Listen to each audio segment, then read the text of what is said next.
Magandang araw ka man eh. So meron akong bagong subok na air filter. Halos 2 months ko na itong ginagamit at i-reveal ko sa inyo. Sekretong malapit ito. Excited na ba kayo sa ginagamit kong bagong filter? Bagay na bagay siya sa mga nakarimap. Hindi rin siya racing filter. Isa sa mga napansin ko improvement niya, ang ganda ng bato ng hangin sa unang tapak sa gas pedal.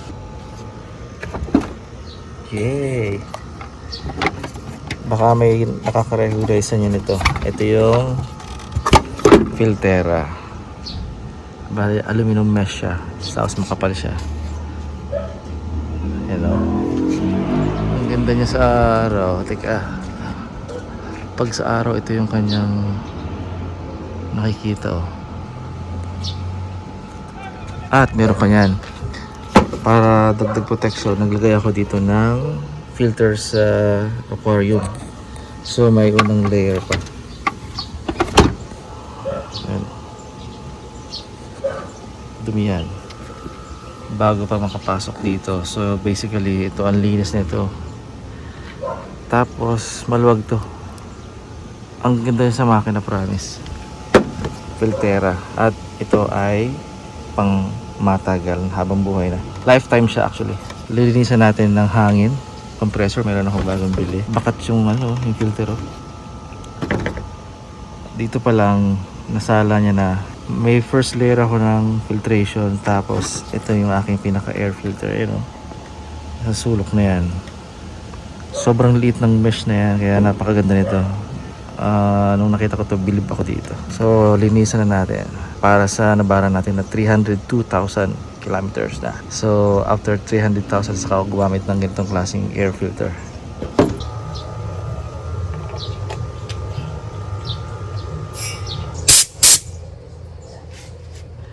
Linisan natin itong air filter. Andito yung dumi sa palabas. Yan o.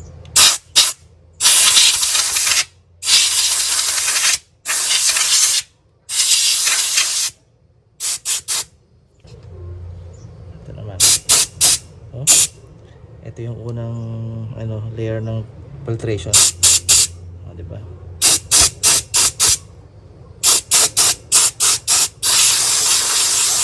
Ito naman.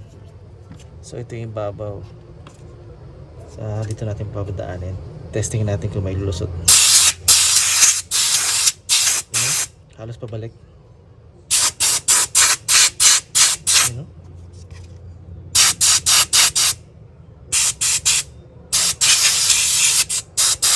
Forever na filter na to. Hangin lang ang panlinis dito, hindi to kailangan basahin.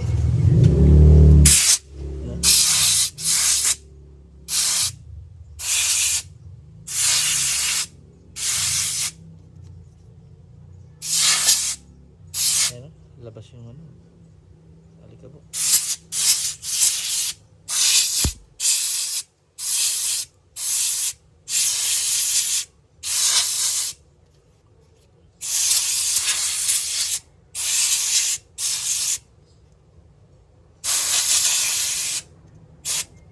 Bali makapal siya. Ito yung filter niya. Tapos meron pang double dito. So meron siya nakapalaman sa loob.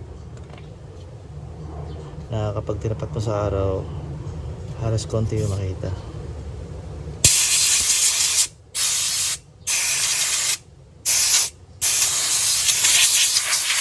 Nag-invest na rin ako ng compressor.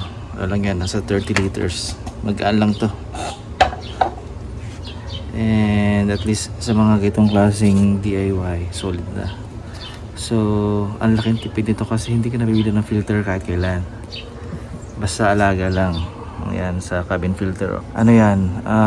Maliliit masyado yan. Hindi yan malaki. Kita lang pero maliliit ang butas niyan. Sobra.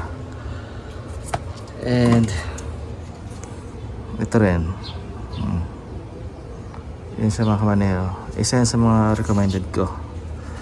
At syempre mahal na diesel ngayon, mahal na ang mga maintenance. At maganda meron tayong ganitong klaseng mga filter na pwedeng ulit-ulitin gamitin. So isang pasada pa to.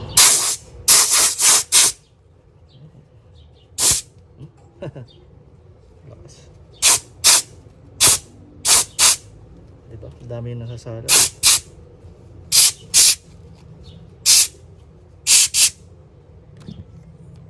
Ito naman. Isang pasada.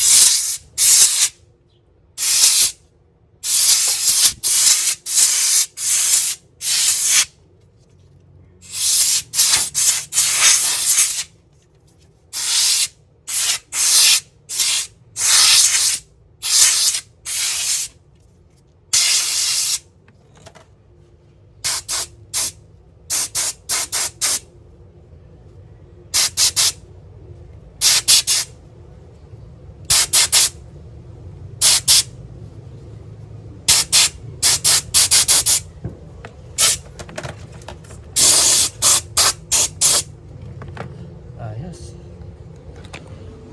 Ayos. Pwede na uli. Sumabak.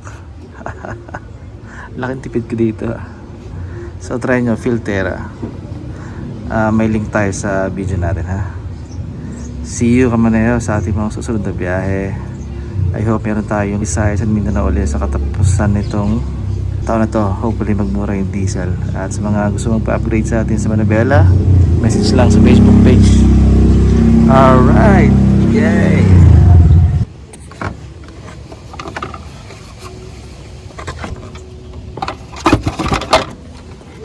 Alright.